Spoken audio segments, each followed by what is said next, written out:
Oke, Assalamualaikum warahmatullahi wabarakatuh. Ketemu lagi di kelas kita, komunikasi bisnis. Kita akan lanjutkan perbincangan kita ya. Kita sudah membahas pada pertemuan sebelumnya bagaimana kita merencanakan pesan-pesan bisnis ya. Jadi sudah pernah Bapak sampaikan dalam pertemuan sebelumnya, ketika kita mau menyusun pesan bisnis maka ada 3 hal yang akan kita lewati ya, karena ini kan pesan bisnis dalam konteks perusahaan tentu diperlukan satu kehati-hatian agar tujuannya sampai dan efektif gitu ya. Maka tahap yang pertama adalah perencanaan. Nah, yang perencanaan ini sudah kita bahas ya pada pertemuan sebelumnya. Kemudian pada kesempatan hari ini kita akan membahas tentang step berikutnya, yaitu pengorganisasian dan juga revisi. Pengorganisasian ini ya termasuk di dalamnya adalah penulisannya sendiri ya. Jadi tahap eksekusi yang kita lakukan. Kemudian juga ketika ada satu dan lain hal yang dirasa kurang, maka kita punya kesempatan ya untuk melakukan revisi ya. Jadi biasanya pesan-pesan bisnis yang kita bikin itu tidak steril ya dari revisi ya, karena mungkin ada yang kurang satu sana sini setelah dicek dan seterusnya, maka wajar saja jika ada revisi ya, tidak perlu terlalu berkecil hati ya. Review sebelumnya ketika kita berada di dalam tahap perencanaan, di sana kita melakukan penetapan tujuan, apa tujuan dari komunikasi bisnis yang sedang kita lakukan ini. Apakah kita ingin memberikan informasi, sekedar menginformasikan sesuatu, atau ada tujuan untuk membujuk atau persuasi, atau bahkan ingin mengajak kolaborasi atau kerjasama. Nah, tentu situasinya berbeda, tantangannya berbeda, tergantung dari tujuannya ya. Kalau misalnya tujuan kita adalah untuk melakukan kolaborasi, mengajak kerjasama, tentu diperlukan effort yang lebih ya. Diperlukan keterlibatan yang lebih besar dari komunikan untuk bisa terlibat lebih dalam pembicaraan yang kita lakukan ya. Berbeda dengan sekadar memberikan informasi, maka kendali itu sepenuhnya di tangan komunikator. Ya, komunikan itu hanya mendengar saja, hanya membaca saja ya. Dia tidak perlu ada effort lebih untuk kemudian melakukan action atau apa gitu ya, sesuai yang kita minta, karena tujuannya hanya memberikan informasi. Jadi pastikan dulu ya apakah memberikan informasi, membujuk atau persuasi, atau melakukan kerjasama ya atau kolaborasi. Nah, kemudian setelah kita menetapkan tujuan, maka kita melakukan analisis audiens ya. Jadi supaya tepat kita perlu mempelajari dulu audiens kita ini siapa ya. Kita kembangkan dulu profilnya ya. Kira-kira secara demografi misalnya bagaimana rentang usianya, jenis kelaminnya, pendidikannya, kemudian kalau perlu interestnya dalam bidang apa ya kan. Kebutuhan mereka apa saja, kira-kira ekspektasi mereka apa, dan seterusnya. Ini bisa kita dapatkan di step analisis audience. Oke, kemudian juga kita berusaha untuk memuaskan audiens ya akan kebutuhan informasi ya, karena pesan yang baik itu akan mampu ya memenuhi pertanyaan-pertanyaan yang ditujukan oleh audiens ya. Sehingga sedemikian rupa kita usahakan ya untuk menemukan apa sebetulnya yang ingin diketahui audiens itu ya. Kita antisipasi pertanyaan-pertanyaan yang mungkin tidak diungkapkan ya oleh audiens. Kemudian juga kita berikan informasi yang memang diperlukan oleh audiens, dan pastikan informasi yang kita berikan ini akurat ya. Tekankan juga gagasan-gagasan yang paling menarik ya bagi audiens sehingga mereka bisa lebih tertarik ya dengan apa yang kita sampaikan ya. Nah, kemudian juga kita menentukan ide pokok, ya kan, memilih saluran atau media ya atau channel yang kita pakai untuk menyampaikan pesan itu, apakah lisan, apakah tertulis, ya kan. Misalkan tertulis sendiri juga banyak kan medianya kan, kemarin sudah kita bahas, ada surat, memo, laporan, proposal, email, ya kan, fax, macam-macam ya. Oke, kemudian tahap berikutnya adalah tahap pengorganisasian ya. Jadi setelah perencanaan kita lakukan dengan hati-hati dengan baik, maka ide atau gagasan itu kemudian kita tuangkan ya dalam pesan tertulis atau lisan ya. Nah, pengorganisasian dan penyusunan dokumen ini kita mulai dengan penyusunan kata-kata, kalimat, ya, paragraf yang kita sertai dengan ilustrasi yang tepat untuk bisa mendukung ide atau gagasan itu. Ya. Oke, Bapak share untuk slide-nya supaya kita bisa fokus lebih dalam ya.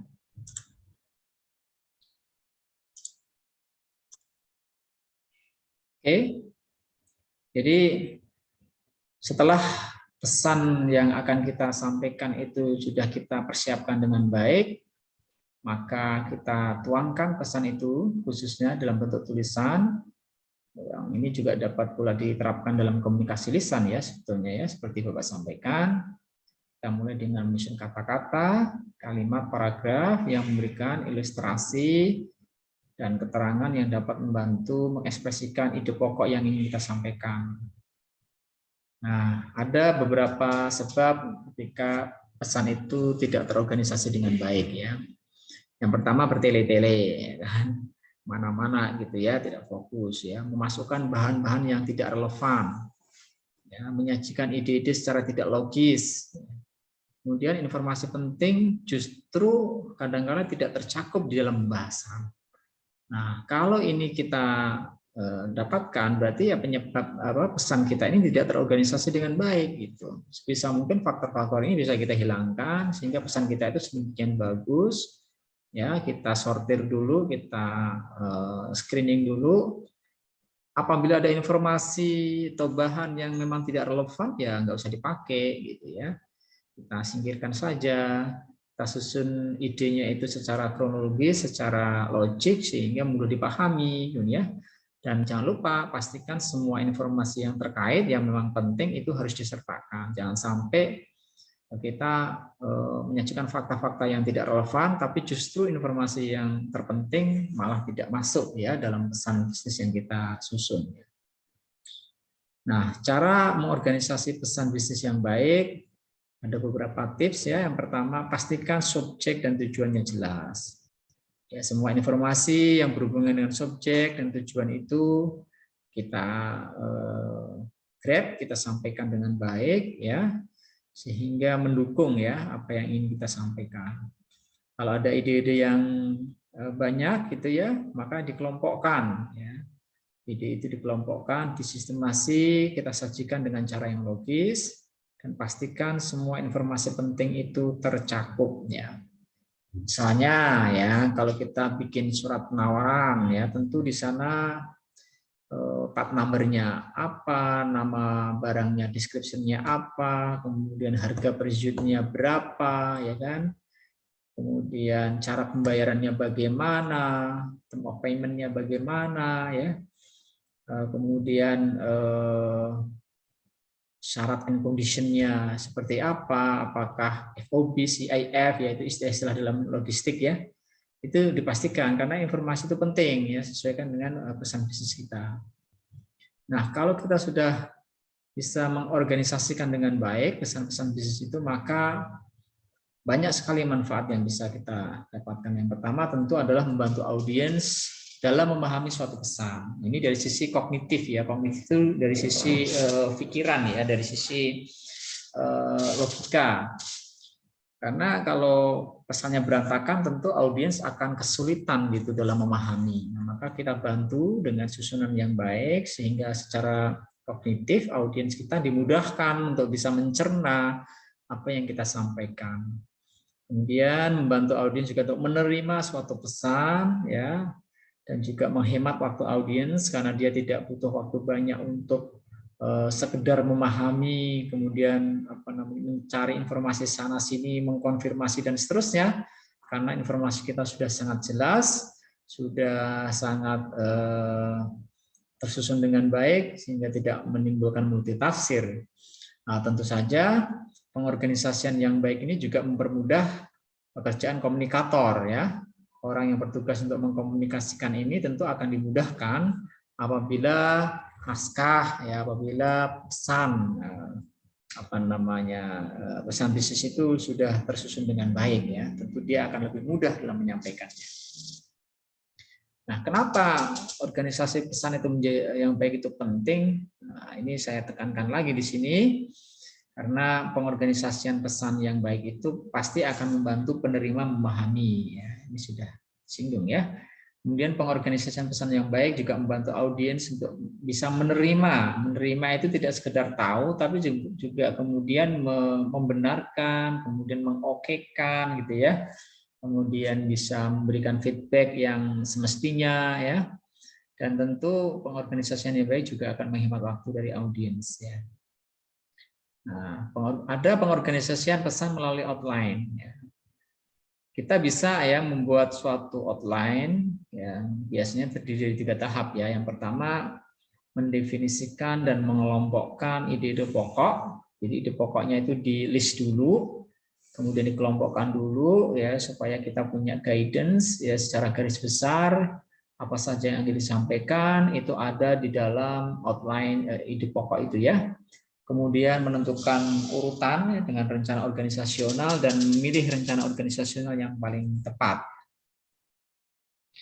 Nah, ini contohnya ya ide pokok ya, ada alasan umum, ada beberapa alasan misalnya dengan setiap alasan itu didukung dengan bukti-bukti. Ini kan kita belajar untuk bisa identifikasi dan mengelompokkan ya ide pokok itu dengan argumentasi-argumentasi yang mendukung ya.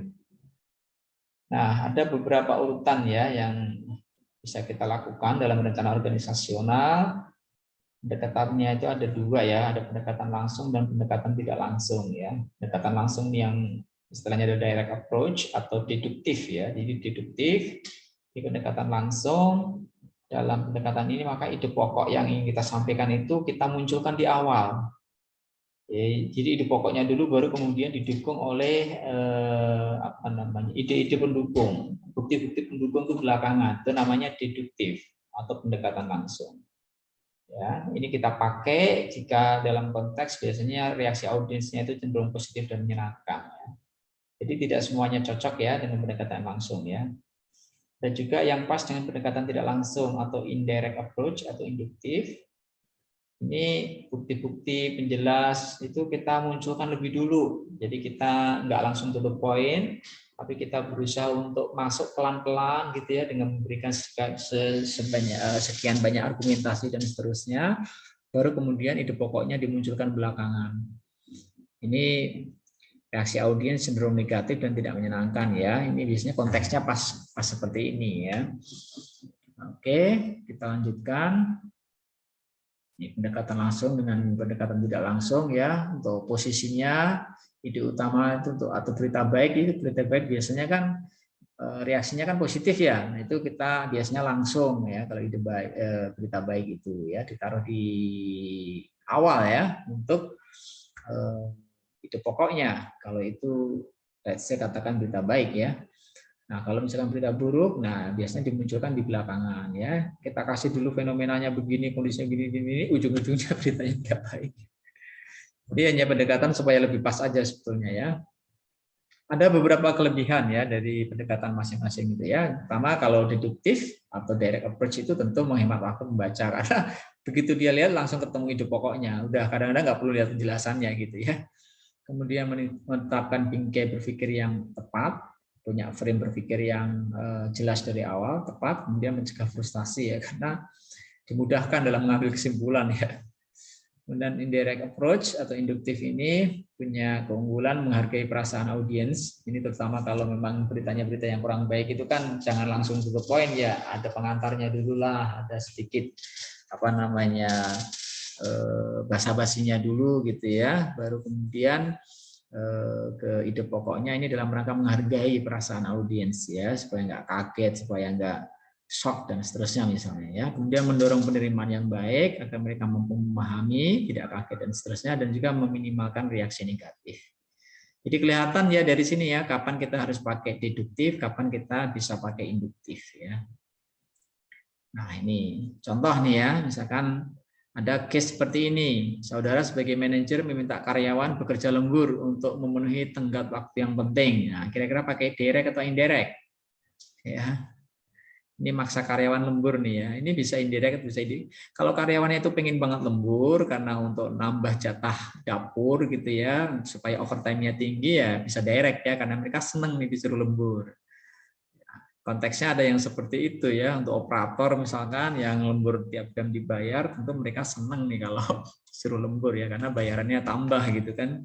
Nah, ini bisa pakai direct ya. Tapi ada juga yang benar-benar karyawan itu yang nggak mau kerja lembur-lembur, nggak mau. Yang staff-staff itu yang lagi yang lemburnya nggak dibayar kan, mereka kan mesti kan males kan.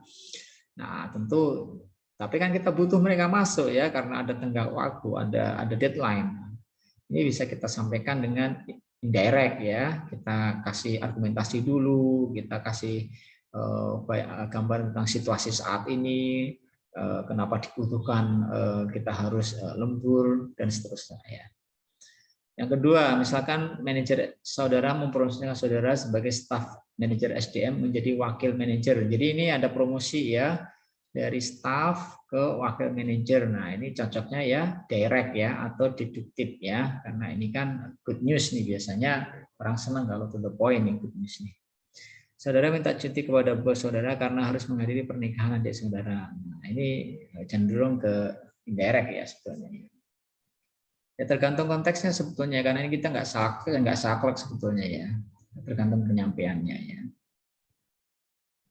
Oke, ini kita pilih rencana organisasional untuk direct approach atau deduktif. Pertama, contohnya adalah untuk direct request, permintaan langsung, memo misalkan. Memo itu kan kayak apa ya, kayak permintaan langsung, perintah langsung ya, ditulis di lembar kertas dari siapa kepada siapa untuk melakukan apa, seperti itu kan. Biasanya kertas memonya itu berkop atau ada tanda khusus. Itu ya sering sekali dipakai ya, memo untuk komunikasi di perusahaan-perusahaan ya, komunikasi antar departemen dan seterusnya ya. Jadi itu pakai direct approach ya kalau kita menulis memo. Memo itu harus to point ya, jangan bertele-tele ya, namanya juga memo ya. Kemudian juga kertasnya kan kecil biasanya gitu. Jadi udah langsung to point mintanya apa gitu. Surat klaim, surat pesanan, TPO, surat undangan, surat kredit ini semuanya juga direct request ya, pakai deduktif atau direct approach. Kemudian pesan rutin, ya, perusahaan kan selalu ada ya pesan-pesan rutin ke karyawannya, ke vendor dan seterusnya, itu direct approach saja. Good news juga goodwill semuanya ya, itu disampaikan dengan direct approach. Ucapan selamat, duka-cita, penghargaan, dan seterusnya ya, pakai direct approach. Nah, kalau indirect approach atau induktif ini bisa dipakai untuk misalnya pesan-pesan bad news ya, kabar-kabar kurang baik, misalkan mengumumkan penolakan suatu lamaran, perampingan karyawan, penurunan pangkat, penolakan kredit. Nah, ini kan nggak enak nih dengarnya nih. Nah, tentu harus dikasih pengantar dulu ya, biar nggak shock. Kemudian pesan persuasif juga seperti itu ya, kita ingin membujuk seseorang untuk melakukan sesuatu misalnya, untuk menyelesaikan sesuatu dan mungkin tujuan-tujuan lain, maka tentu kita harus berusaha untuk masuk dulu ya, membangun chemistry dulu. Kita nggak langsung to the point, kita berusaha untuk menyiapkan komunikan itu supaya bisa gitu ya, bisa dan kemudian menerima apa yang kita sampaikan. Di pesan persuasif, bad news itu seringnya pakai induktif atau indirect approach ya. Nah, ini ada tabel nih ya untuk pendekatan langsung dan tidak langsung. Misalnya untuk jenis pesan rutin atau good news, goodwill itu biasanya reaksi penerimanya adalah senang atau netral, maka pendekatan yang kita pakai itu sebaiknya pendekatan langsung ya. Dalam pendekatan langsung ini pembukaannya kita langsung mulai dengan gagasan pokok, bisa dengan pertanyaan atau berita baik. Kemudian isinya kita memberikan rincian yang memang diperlukan, kemudian di penutupnya kita tutup dengan komentar yang ramah, rujukan pada berita baik, dan pertanyaan mengenai tindakan spesifik yang dikehendaki ya. CTA-nya, call to action-nya apa gitu. Setelah mendengar berita baik itu kita minta komunikan mau ngapain, itu sampaikan aja ya. Respon yang diharapkan itu disampaikan. Nah, kalau bad news ya, kemudian pesan persuasif ini kita pakai pendekatannya tidak langsung ya. Ya, ketika pembukaan ya kita mulai dengan pernyataan netral ya yang berfungsi sebagai perpindahan ke alasan berita buruk ya, jangan langsung berita buruknya ya. Kasih istilahnya opening dulu ya, untuk intronya dulu ya yang sifatnya netral dulu ya. bisa dengan pernyataan-pernyataan yang menarik perhatian dan seterusnya. Oke, kemudian diisinya baru sampaikan alasan yang untuk membenarkan jawaban yang negatif atau berita negatif itu. Nyatakan atau tunjukkan berita buruk dan buat saran yang positif. Tetap beri saran yang positif kepada komunikan supaya dia juga terbantu untuk bisa menerima ya pesan kurang baik yang barusan dia dengar gitu ya. Dan jangan lupa tetap ditutup dengan ramah ya. Oke. Nah, cara pengorganisasian yang baik ada beberapa langkah. Yang pertama menetapkan gagasan pokok ya. Topik ini subjek luas dari suatu pesan ya. Nah, ini terdiri dari beberapa, kalau gagasan pokok ini adalah membuat pernyataan mengenai topik ya. Oke, jadi gagasan pokok ini lebih sempit ya daripada topik ya. Jadi, satu topik bisa beberapa gagasan pokok ya. Kemudian menggunakan gaya dan nada percakapan ya. Yang satu menetapkan gagasan pokok, kemudian yang kedua menggunakan gaya dan nada percakapan. Gaya ini maksudnya adalah cara kita menggunakan kata-kata dengan tone tertentu ya, atau mungkin secara keseluruhan penyampaian kita bagaimana dan seterusnya ya.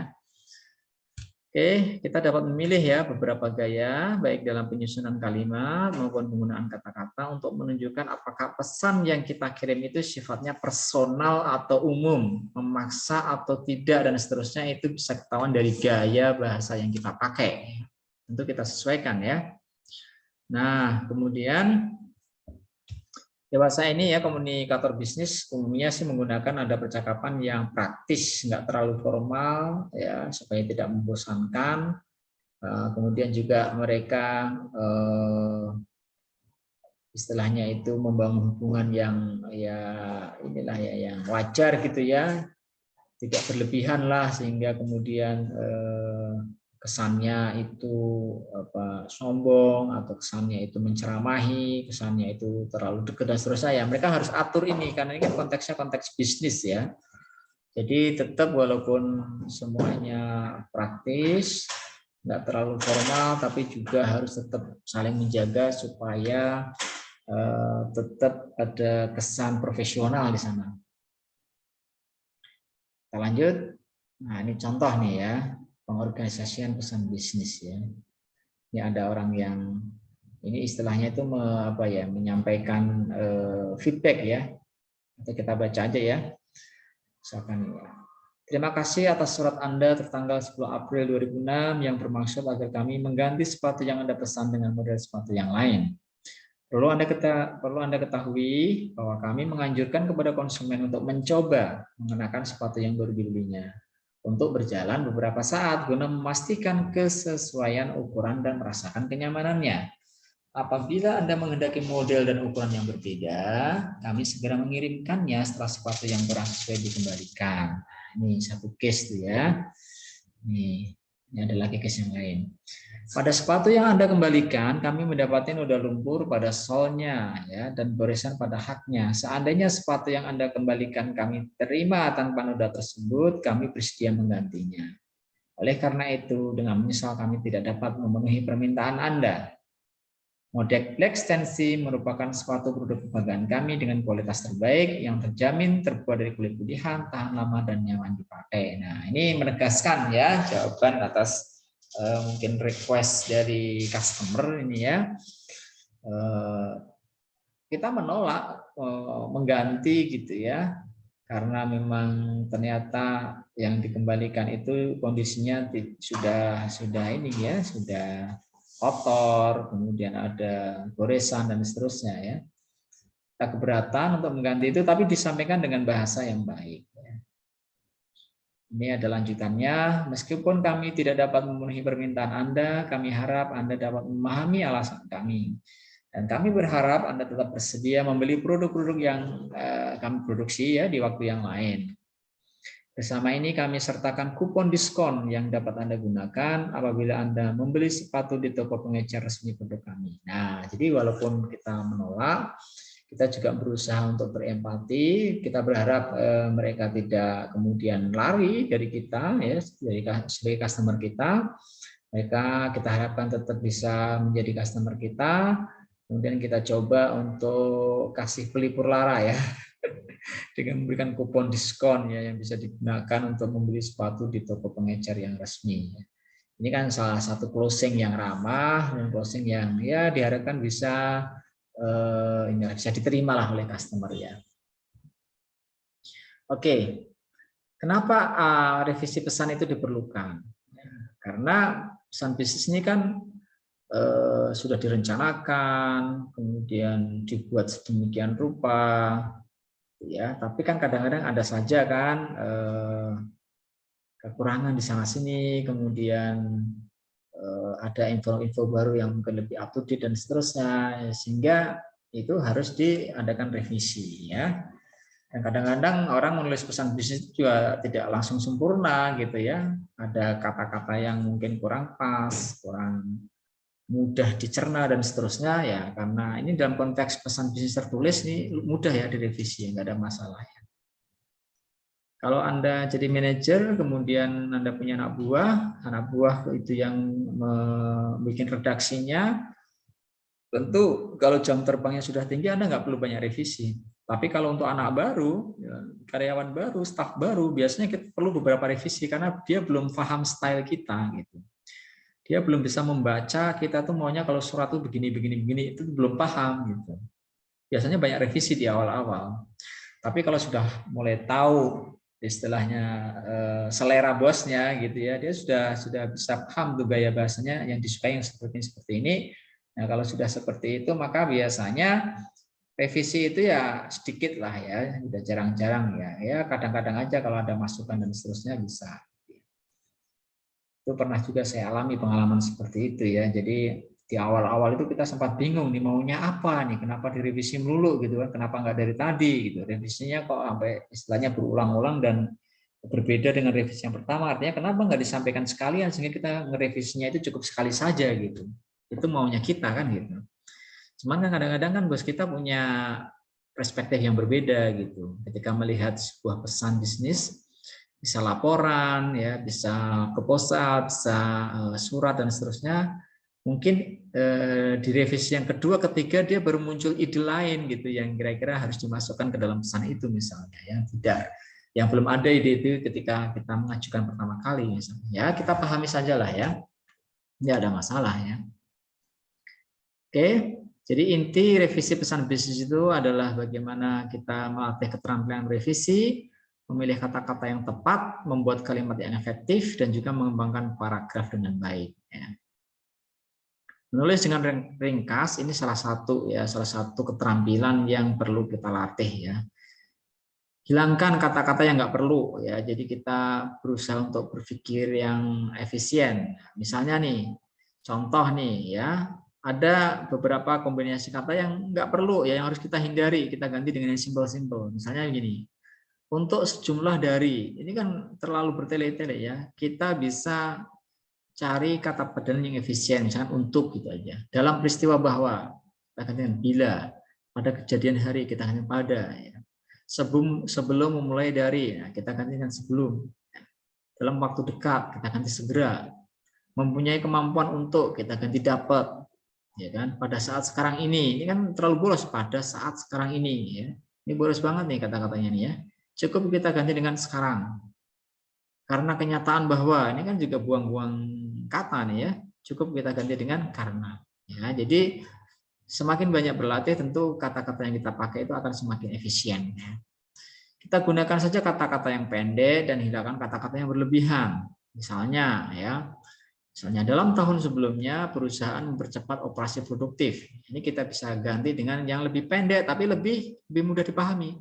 Tahun lalu perusahaan mempercepat operasi. Ya. Contoh lagi, tindakan itu berdasarkan pada asumsi bahwa perusahaan beroperasi dengan defisit keuangan. Nah, ini kan sebetulnya kan terlalu bersayap-sayap ini kan kata-kata ini. Jadi malah nggak ini ya, nggak efektif gitu ya. Ini kita bisa ganti dengan misalnya tindakan itu didasarkan pada keyakinan bahwa perusahaan merugi. Nah, kan jelas gitu ya. Nah, kadang-kadang kenapa diperlukan revisi itu ya seperti ini untuk bisa menemukan satu formula kalimat yang efisien, yang padat, mudah dicerna, dan maksudnya sampai ya, tujuan dari pesan itu sampai ya. Pisahkan ya kalimat yang terlalu panjang ya. Jadi kalau perlu titik, titik saja gitu ya. Jangan kalimatnya itu panjang disambung terus tanpa titik gitu ya. Kadang-kadang kan orang juga punya keterbatasan untuk memahami gitu ya. Misalnya ya, ini yang tidak baik nih contohnya ya. Majalah itu akan terbit tanggal 1 Januari, dan saya lebih baik memenuhi batas tenggatnya bila saya ingin artikel saya dimuat. Nah, ini bisa kita ganti dengan majalah itu akan terbit tanggal 1 Januari, titik. Saya lebih baik memenuhi batas tenggatnya bila ingin artikel saya dimuat. Nah, bisa. Ya. Jadi kita potong-potong ya, supaya nggak terlalu panjang kalimatnya. Ya. Lebih mudah dipahami jadinya ya. Kemudian kita bisa nyatakan gagasan paralel ya dalam bentuk paralel ya. Jika mempunyai 2 atau lebih gagasan yang serupa atau paralel untuk diutarakan, cobalah menggunakan konstruksi paralel. Gunakan pola tata bahasa yang sama ya. Misalnya nih ya, untuk membantu kami memproses pesanan ini, kami harus meminta satu lagi salinan permintaan. Nah, kita bisa ngomongnya begini, untuk memenuhi pesanan Anda lebih cepat, tolong kirimkan satu salinan permintaan lagi. Nah, kan enak gitu ya. Jadi contohnya itu lebih simple gitu ya. Kemudian hindari bahasa yang out of date atau ketinggalan zaman yang berlebihan. Ya ada istilah-istilah yang sudah out of date ya. Ini dulu juga sering saya pakai ya sebenarnya. Misalkan gini, permit to say that, izinkan saya untuk menyatakan bahwa. Nah, kadang-kadang kan nggak perlu kita ngomong izinkan saya untuk ya, udah pasti diizinkan lah ya. Sampaikan langsung aja gitu ya.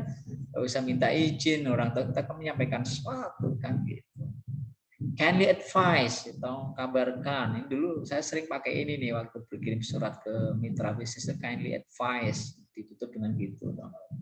Kadang-kadang bahasa itu terlalu lebay gitu ya. Bisa kita please let us know, beritahu kami. Nah gitu aja, nggak usah kindly advise ya. Langsung tutup poin. Jadi jelas gitu ya. Please let us know, ya, beritahu kami. Hindari kata yang ambigu. Ambigu itu mengambang ya, nggak ke sono nggak ke sini gitu ya. Misalnya ya, saya yakin bahwa catatan pengalaman kerja Pak Johnson tampaknya menunjukkan bahwa dia mungkin mampu menduduki posisi itu. Nah, ini kan ambigu ya. Kita pertegas saja, misalkan dengan merubah menjadi seperti ini. Catatan pengalaman kerja Pak Johnson menunjukkan bahwa dia mampu menduduki posisi itu. Udah titik. Ya, supaya tidak ngambang ya. Hindari penggunaan bahasa yang berlebihan. Ya, contoh ya, misalkan ini kita ambil nih contohnya ya.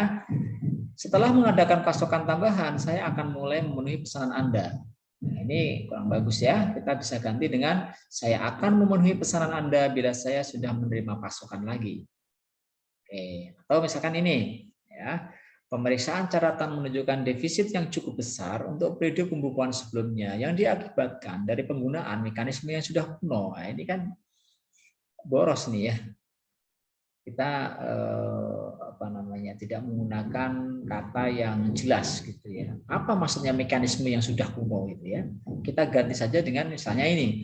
Catatan menunjukkan kerugian perusahaan tahun lalu karena penggunaan peralatan tua. Nah, itu kan lebih mudah dipahami dan lebih singkat. Ya. Hindari kata-kata yang berlebihan ya. Tadi sudah Bapak sampaikan. Terlihat dengan mata, ya udah pastilah namanya terlihat dengan mata. Mengelilingi dari semua sisi. Ini kan double-double. Fundamental dasar, namanya fundamental udah pasti dasar. Menurunkan ke bawah, namanya turunkan ke bawah ya. Ya, itu perlu kita simpelkan lagi gitu ya. Hindari juga kata-kata atau petunjuk yang membingungkan ya. Misalnya seperti yang disebutkan di atas, apa tadi yang disebutkan di atas ya gitu ya. Yang terdahulu itu, apa tadi yang terdahulu ya. Ini kan kadang-kadang orang berpikir, maksudnya yang mana yang terdahulu? Perasaan ngomongnya banyak banget, yang dimaksud yang mana ya. Ini kan ini perlu kita kurangi ya, supaya audiens itu nggak bingung gitu intinya ya. Oke, kita juga bisa menggunakan teknologi untuk menyusun dan merevisi pesan ya. termasuk di dalamnya yang paling umum digunakan, misalkan kita sedang ngetik gitu ya, kita pakai aplikasi pengolah kata ya, Microsoft Word ya. Ini kita bisa jadikan sebagai alat dominan untuk menciptakan dokumen tercetak ya. Jadi di situ kan ada fasilitas cut and paste, kemudian autocorrect yang bisa membenarkan apa namanya ketikan yang sudah tulisannya sudah kita ketik ya, kalau kita men-settingnya ya. Tapi ya ingat ya, kadang-kadang kalau kita dalam bahasa Indonesia ya pastikan bahasa yang dipakai bahasa Indonesia di autocorrectnya itu. Jangan bahasa Inggris, nanti kita dirubah-rubah pakai bahasa Inggris tuh. Settingannya itu ya. Silahkan nanti lihat di MS Word ya, ada fasilitas autocorrect ya. Kita juga bisa menambahkan grafik, suara, video ya kan di dalam dokumen kita itu, link ya kan. Karena dengan adanya teknologi sekarang sudah sangat apa namanya dimudahkan gitu ya, dengan fasilitas fitur-fitur yang bisa menambah ya kecanggihan dari pesan bisnis yang bisa kita sampaikan itu ya. Kalau dulu bikin grafik susah, sekarang gampang ya, tinggal klik gitu ya. Suara juga tinggal insert audio, insert video, macam-macam ya. Sekarang sudah mudah sekali dengan adanya aplikasi di Microsoft Office dan lain-lainnya. Oke, ini ada contoh lagi ya. Misalnya nih ada konteks seperti ini ya. Ini misalkan ini, kami bermaksud menyelenggarakan konferensi tahunan di Hotel Rose Garden dalam bulan depan. Sehubungan dengan hal tersebut, kami berharap dapat memperoleh informasi tentang ketersediaan kamar untuk 350 peserta konferensi. Selain itu, kami juga memerlukan informasi tentang konsumsi dan kendaraan yang memadai untuk antar jemput dari bandara ke hotel dan sebaliknya. Ini kan satu pesan bisnis yang mungkin juga kurang detail, kurang poin-poinnya apa, itu kan perlu dipertegas lagi. Ya, ini bisa kita revisi, contohnya seperti ini ya. Kita jelaskan kita dari mana gitu, kapan dan seterusnya, itu justru tanggal-tanggal penting, kemudian pesan-pesan penting itu ya jangan sampai dilupakan. Misalnya ya, Asosiasi Manajemen Wirausaha Indonesia merencanakan konferensi nasional. Nah ini kan kita menjelaskan siapa kita, mau ngadain apa. Bertempat di Hotel Rose Garden. Ini tempatnya jelas, dari tanggal 25 sampai 30 April 2007. Waktunya juga jelas. Sehubungan dengan rencana tersebut, kami memerlukan informasi yang terinci sebelum kami menetapkan keputusan akhir. Kami berharap pihak manajemen dapat memberikan jawaban atas beberapa pertanyaan berikut. Nah, ini kita merinci nih apa yang kita mau nih ya, supaya mereka tidak salah tafsir. Dapatkah disediakan akomodasi untuk 350 orang? Kita langsung menegaskan, bisa nggak nyediain 350 orang ya, penginapan ini ya, untuk tanggal tersebut di atas. Oke. Bahkan ada keterangan dengan perkiraan 3/4 dari peserta lebih menyukai single room. Nah, ini lebih detail. Berapa biaya penginapan untuk setiap kamar? Nah, kita juga harus pastikan, kita butuh informasi biaya per kamarnya supaya kita tahu budget yang harus disiapkan misalnya. Dapatkah disediakan 3 ruang pertemuan yang besar? Ya, setiap ruangannya kapasitas 125 orang. Kita butuh juga ruang meetingnya untuk 125 orang kapasitasnya. Jadi jelas ya, ada 1, 2, 3, ada poin-poin yang memang kita tanyakan ke hotel itu ya. Kami lebih menyukai makan bersama dalam bentuk prasmanan untuk makan pagi, siang, dan malam. Dapatkah dipenuhi? Kami juga memerlukan informasi tentang menu dan harga. Nah, ini kan enak, jadi pihak hotel juga jelas kan menjawabnya kan karena poin-poinnya jelas. Apakah Hotel Rose Garden memiliki kendaraan yang representatif untuk antar jemput peserta dari hotel atau airport? Untuk memastikan ya, jadi apakah menyediakan antar jemput yang representatif gitu. Kalau enggak misalkan ya di faktor ini tentu kan panitia bisa menyediakan alternatif lain atau mencari solusi lain seandainya kurang ya, walaupun ada tapi mungkin masih kurang dan seterusnya kan tentu bisa kemudian dicarikan solusi kan.